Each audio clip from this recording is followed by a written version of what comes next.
It's got rate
Yeah. Yes. That's they would pay much. That's my brother. Yeah, he's so you're on a contract. 4 days a week.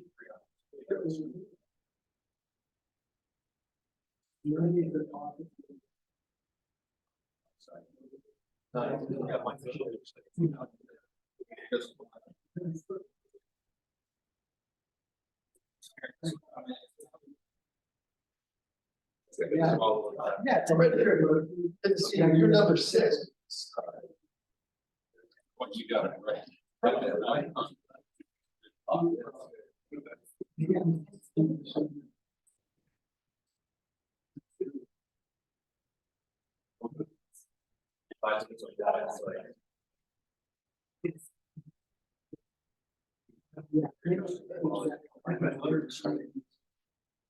Yeah.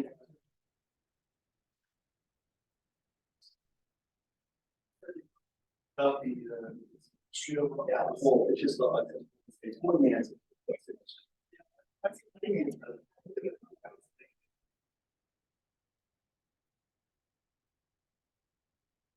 all right, everybody. We are at 1501 and we are on the speaker board.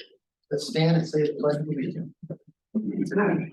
Pledge allegiance to the flag of the United States of America and to the republic.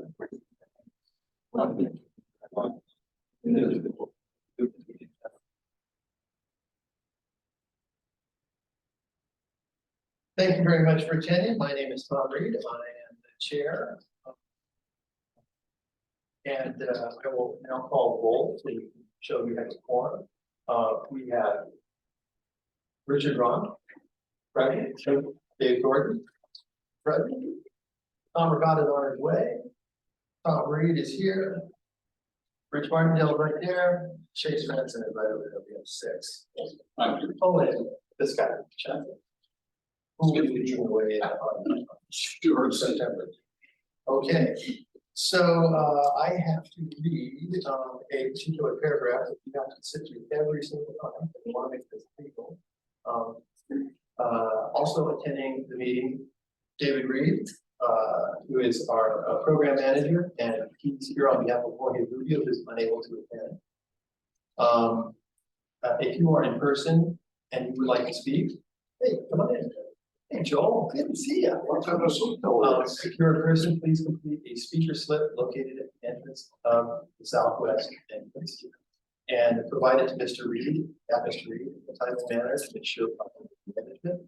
In-person testimony will conclude before virtual testimony begins. Members of the public can also join by the webinar by computer, tablet, smartphone, or accessing the link which is listed online in the preamble language of the agenda. If you need to participate by telephone, you may dial 1-669-254-5252. That's webinar ID 160-179-7030. This information is also available on the agenda. Please note that if you are watching via online, there may be a delay. Please participate via the audio on your phone and mute your computer when it's your turn to speak. If you wish to speak on a particular item, wait for that item to be called and then raise your hand to speak by tapping the raise your hand icon, or if you are a call-in participant, *9 on your cell phone or landline. If you raise your hand during a non-comment period, your hand will be lowered. If one is now present. It only took 2 minutes, but man, it doesn't seem like a long time. Okay, we're going to open with non-agenda public comment. Andre, do we have anybody that wants to submit non-agenda public comment? There are no speakers in the queue. Hmm? There are no speakers in the queue. Okay, I have one item that was presented by Bob Turner, Dennison of the airport, master pilot. And he's talking about possible change to the traffic pattern altitude that would enable airplanes to return to the airport environment if there was ever a engine failure. I always respect Bob's opinion and I want to submit this as record, but I also think that it is probably better to hand it to Joel and let him look at it. And it's an ATC matter. So I want to just go on record that we have submitted Bob Turner's comments about the traffic pattern, altitude, and turns at the freeway. There you go. It's actually pretty good. It's better, but, okay. I'll give you my personal opinions after, okay. So we have no more non-agenda public comment, correct? Correct. Okay, we're on to item number 4, which is the approval of minutes. Does everybody have a chance to look at the minutes? Here. Move to approve. We have a move to approve and a second. All in favor of approval of the minutes? All opposed? Any abstentions? Get the count. So moved. All right, moving on to item number 5, which is unfinished business. There is no unfinished business. I think that's much bigger than ever, isn't it? Number 6 is new business, and there is no new business. So we're moving on to item 7. Like the way we're rolling here. Yeah. Informational items. We will now move into informational items. These do not require a vote. And is this where you come in? You have informational items? Yes, this is for staff reports. Okay, there we go. I'm going to turn it over to David. Okay, I'll start with the director's report in place for Jorge Rubio. Staff is continuing to work with engineering and capital projects to procure a design contractor for the unleaded fuel tank at the Montgomery Gibbs Executive Airport, as this remains our top priority. Staff has received all approvals for the design contract and are currently working to issue the purchase order and notice to proceed. Staff is still currently exploring other efforts to get unleaded fuel to the airport as soon as practical. We are moving forward with a recruitment for the program manager position for our real estate team. A conditional offer letter has been provided and we will provide more details soon. Last week, we met with the FAA at Brown Field to get an introduction to the acting airport district manager for the LA ADO for Airport District Office. Her name is Nardos Willis. She comes to us from the Central Region. Very positive meeting and bring her up to speed on some of the goings-ons in the state of California. Our projects team is currently working on some tree trimming down at Brown Field to address some issues. The hotel transfer took place. Thurman Hodges will provide more details on that. But Jorge wanted me to note that we benefited from this, and the city was paid back $900,000, and approximately $370,000 is going to the airport enterprise fund. We continue our efforts to finish the airport master plan. We have coordinated bi-weekly meetings with a consultant, CNS, and the planning department to finish the EIR updates in a streamlined fashion. That's picking up steam. We're excellent going there. Just if you estimated what is streamlined fashion. The contract expires in December. With CNS. Yes, So they want to get it done. exactly. Wow. We could have an airport plan. So we're It's a good thing. pushing them right along. Staff is also currently working with engineering and capital projects to utilize one of the city's job contractors in order to complete the repairs to Flat Top Marigold West, along with sections of taxiway Charlie and Bravo in between runways 10 left, 28 right, and 10 right, 28 left here at Montgomery Gibbs Executive Airport. We have experienced one delay. I was informed of yesterday. Unfortunately, there was not enough funds earmarked in this citywide contract in order to get the job done. But we worked with engineering and capital projects to move this to a new contract that is expected to be awarded in mid-August. There will be no delay in getting the proposal together. We are hoping to have the work done, or at least begin by mid-September, and that gives us some wiggle room in between hopefully getting done sooner and a floating schedule. The one benefit to this was that under this new contract, there's a possibility for some cost savings as based on the quote we received is why we weren't able to get it under funding for the other contract. So it's a small delay, but we're still working full steam ahead to get that work completed. And that's it for the director's report. I'll take any questions. Any questions for the director's report? You right on. And we'll turn it over to Chairman Hodges. Oh. Good afternoon, members. First, before I begin the real estate briefing, I'd like for y'all to welcome my new property agent, Mr. Cheryl Malta. Cheryl comes to the city with extensive real estate knowledge and experience, and we're so excited to have. As David mentioned, we completed the assignment of the hotel to Alpha Hospitality Corporation. They took over on June the 29th. So now we've got a new partner there. They've already initiated renovation to the hotel. We're looking forward to working with them. San Diego Esquire project, we actually obtained a judgment against the current lessee for possession. And we received a writ of possession from the court. So we're now working with the sheriff department on the lockout. And recapturing possession of that. I agree.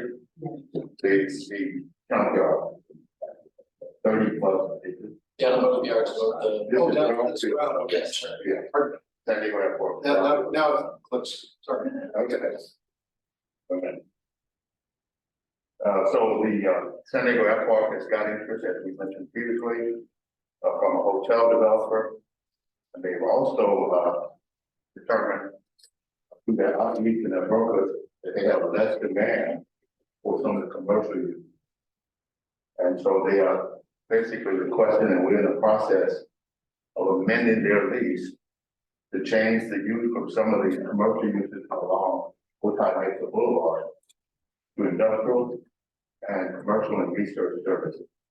So that's an additional use, in addition to the uses that they were approved of. They're in the process of submitting a substantial conformance question termination.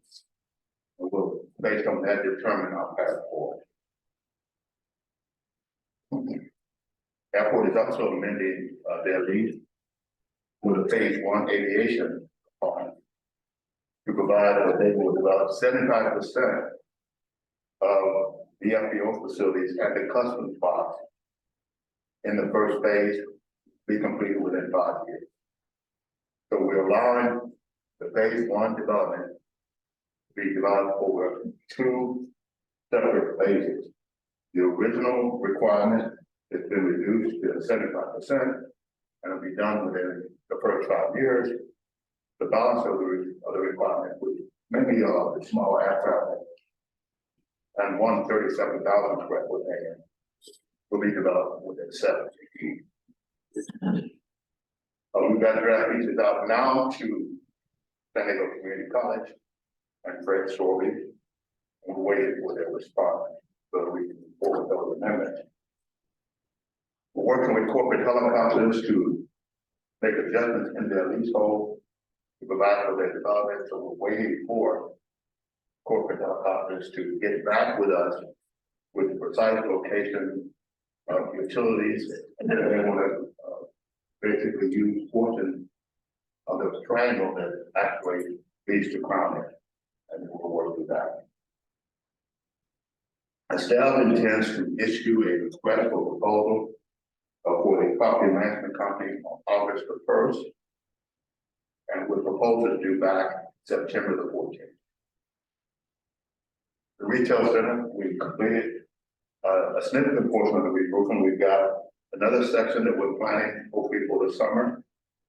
We also are planning improvements to the parking lot.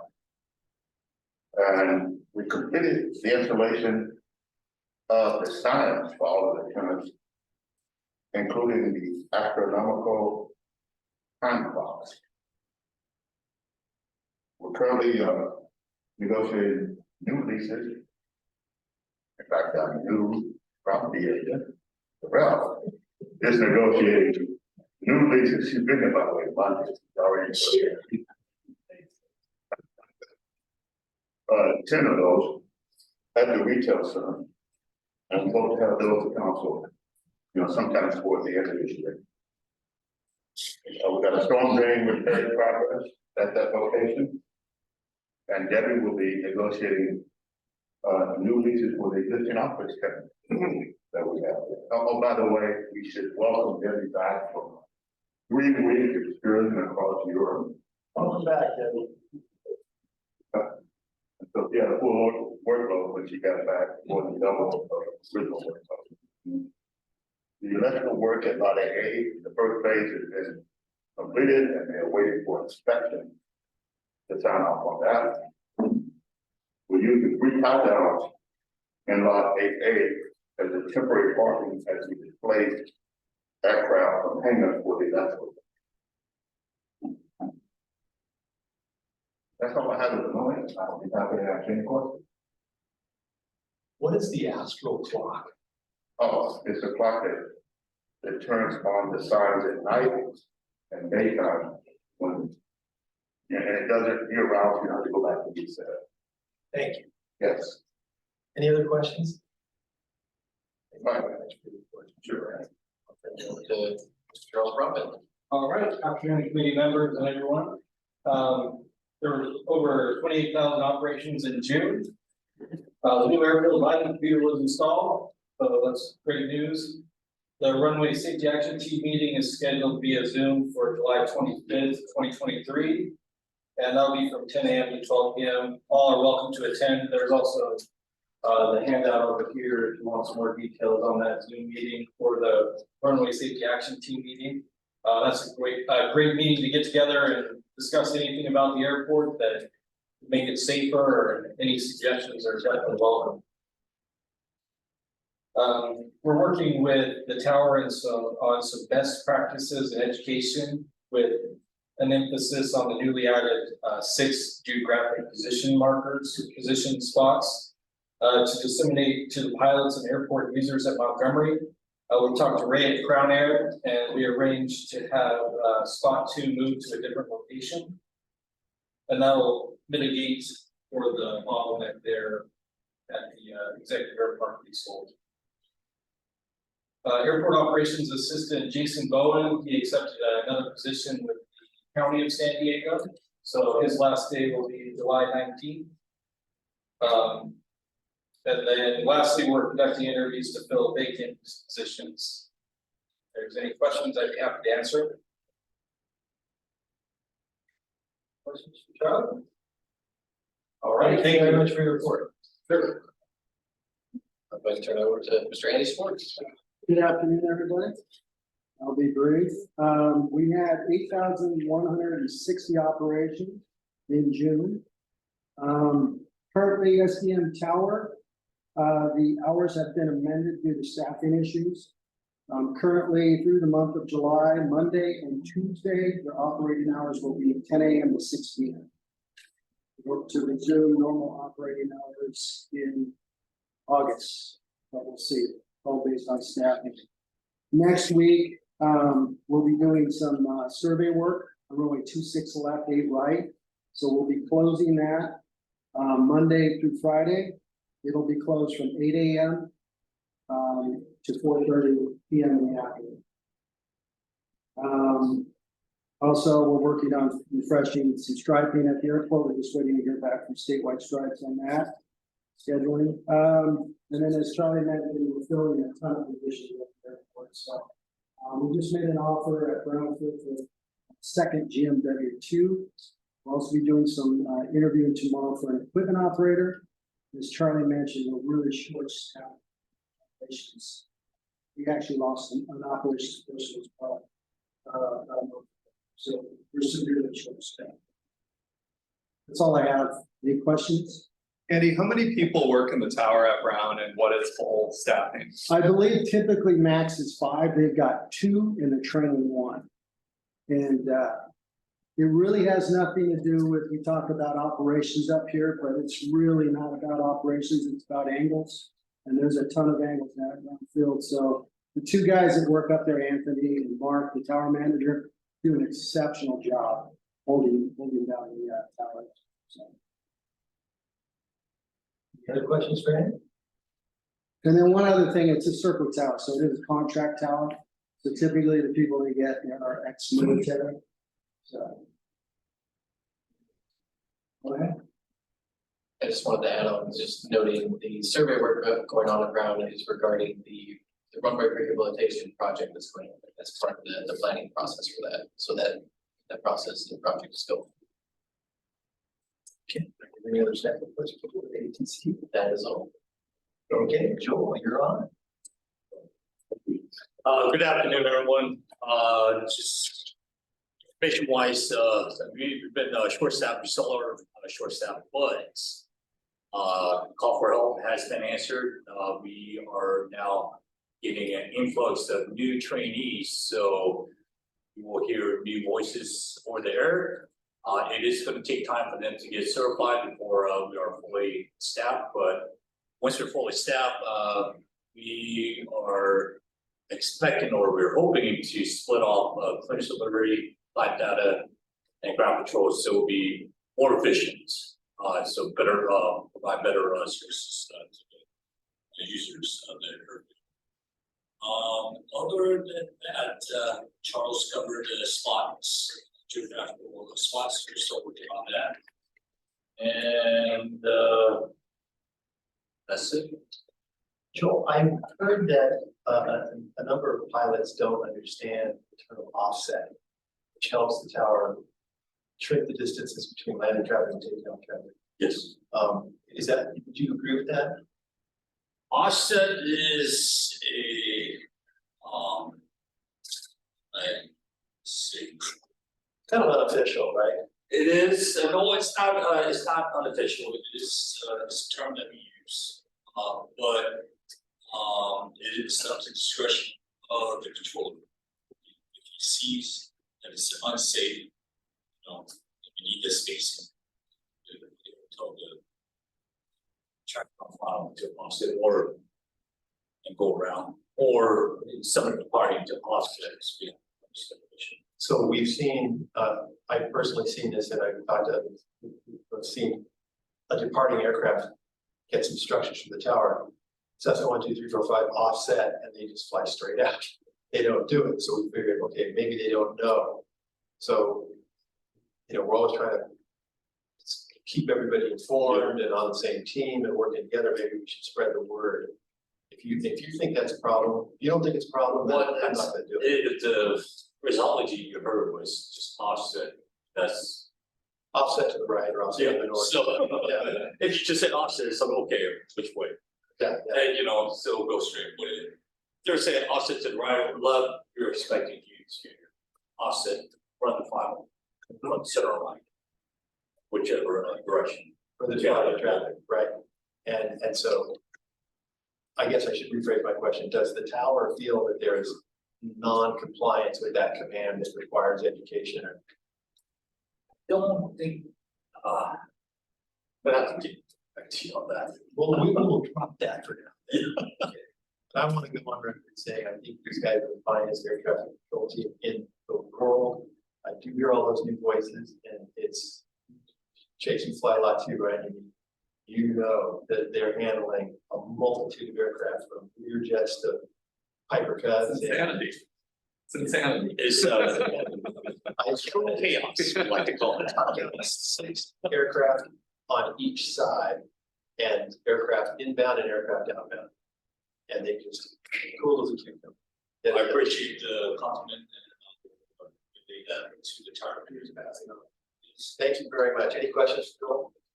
Yeah, and so the brothers want to ask you, because I was told the spots were the towers idea.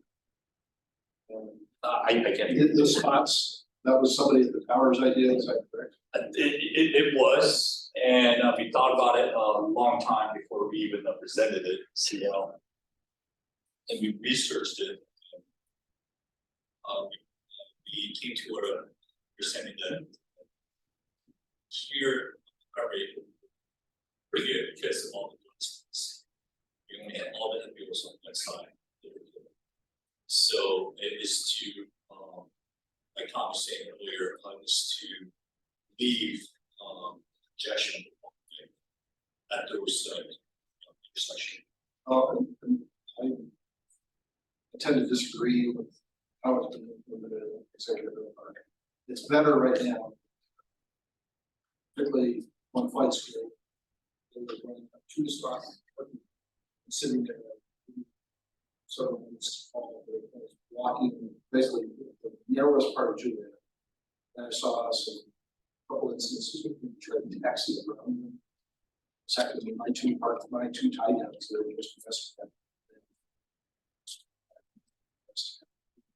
So Dave, did you hear Charlie's report where you talked about that? Yeah, they're gonna do it, but it's not soon, but I don't understand what that spot has done to, I mean, what really needed is flight schools educated on not calling, they're out there walking Juliet, and that's what it's encouraged them to do. And So we is have there- in process. Is there a Yes, written there guidance? is. We have in process addressed that with all the flight schools that help put that together. I know, but it's not implemented there, ATP is still. They're creating a model. I believe, pardon me, go over that, I believe that's our call of the ATP, felt not a problem. It's a joint effort, we're gonna do our part to reach out also to the community. So once we come up with a common language, we'll go out and we'll do an outreach like we have done on other issues. We'll get there, it's sponsored, and I understand it's I might have missed it, but we were trying to hire. But every other airport went past, is there some FAA's guidance that says this is how you put response? It's part of SNIGS, which is a low surface visibility guidance system. And since it's in a non-movement area, we can mark whatever we need fit to help mitigate for any bottlenecks or mark different locations. So there isn't really any written language, but it's based off SMIGS. If you want to look at SMIGS, it's low surface visibility guidance system that is set up at airports, and it's reporting points that are on the non-movement area, and they can be also on the taxiway areas. And so when an airplane is not visible from the tower, the pilot can just say I'm at spot 2 or 3, and you know exactly where they're at without having that visual contact with them. But that's what it's based off of. And with all the different names of the different hangars here and locations, like it was just easier to say, you know, spot 1 or 2 or 3.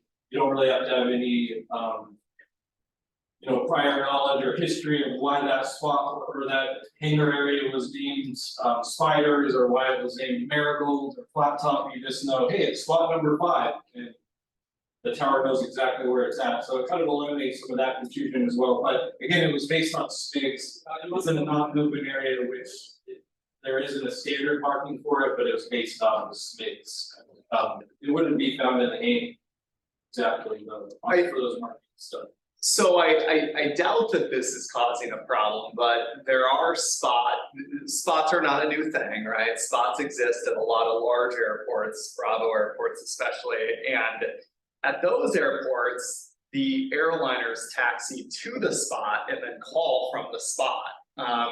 So I'm doubting that like ATP knows that, or they've ever had any experience with it. I agree that there is probably an opportunity to officially encourage kind of the usage of spots that, you know, you don't taxi up to it and have your wheels all 3 within the spot and then call, right? It's more of just a locational reference. I like the idea of spots, but yeah, I think there's definitely some information sharing we need to do, which leads me to a question, and that is, do we have like an official mailing list? So like a chief at ATP, a chief at Coast, a chief of, you know, +1, because it'd be really nice if we could just, you know, email one distribution list and know that, you know, Ray gets it and Charlie gets it and ATP gets it and Learn to Fly gets it, and you know, that's probably a handful of like 20 people on that. You get 97% of the operations at Montgomery. Well, we did do that. It wasn't a complete committee project, but Dave Gordon, myself, Bob Turner, Sam from the tower, kind of unofficially all contributed to, hey, these are some suggestions, and let's all get along a little better and work together better. And we've submitted that to Charlie, so he can then turn around and submit it to all the airport tenants. And so the answer to your question, yes, there is a way for them to do that. Do we know when that guidance is gonna be distributed? We're still finalizing it, so I don't have an exact date, but we're working towards getting everything put into it that needs to be in there, correct verbiage and making sure everything's addressed, and then we'll send it out. We'll probably have a PowerPoint with it as well, so it's more visual than text for a bunch of writing, but we're working on getting it. I mean, and one of the things it says is don't call until you have a clear shot out of your row. Right. So because one of the complaints from the tower was that people were calling for taxi clearances, not moving for 10 minutes. So don't call until you're ready to move, and don't call until you can move. So if you're behind 3 people, wait till you're ready to go. But so bottom line though, is this is being worked on. Yeah. A lot of brains on it, and I'll bring you in on the next one. And anybody that's at all interested in this problem, please contact me. Cool. Okay. All right. So we've beaten that dead horse. There are no other committee reports. If there are any other committee comments, any other comment on the committee? Do we have any? Richard? Yes, sir. I had a question on the noise report. Normally, we don't see complaints of noise of air traffic coming in or out of the Montgomery Field. The areas of Rancho Santa Fe or South Park, but I noticed that they're on here now. So is there an explanation why we had noise complaints from those areas? Yes, so we enter in any noise complaint that we receive from any area of the city of San Diego or its greater region, if we can determine the aircraft came from our airport. Whether we can instruct them to do anything differently is something separate. We can advise them of something that's going on, or that we're receiving complaints, but as a matter of record, we're obligated to at least intake those concerns and make those a part of our. So for example, in Rancho Santa Fe, that is an open area which before it was really developed, a lot of pilots went to the train and do low level flight and things like that. Now the residents are complaining, and it's completely legal for a pilot to do that. But we've spread the word to the flight schools and the flying clubs. It's find another place to do that because the residents are upset about it. And also, it can also be used as a tool for pilots that they can check on those reports monthly. They can see where they're receiving some of the greatest concern. Then the pilot can then see if they can do practicing in other areas during certain times, if it's practical and safe. It's just more information out there. And this is a result of everybody being able to put on their phone and look up and go, okay, that's Cessna 1, 2, 3, 4, and then they look at the flight aware and they see where it came from and they go, okay, that guy came from Montgomery. Yeah, I'll show you how to do that. All right. Did we satisfy really answer your questions? Okay, anybody else? Yeah, just, I'm curious about the South Park, because pretty sure that's buried in the Class Bravo. Yeah. But how does it? Right, but if a small plane from our airport can still get access to the Bravo if they get clearance. So More Lindbergh's problem. the most important thing to remember is that we're not having a meeting next month, August, we're out, and so the next meeting is September 13th, 2023. It will be led by our fearless Vice Chair Chuck McGill, because I'll be getting a new brain installed. And this meeting is now adjourned. At 15.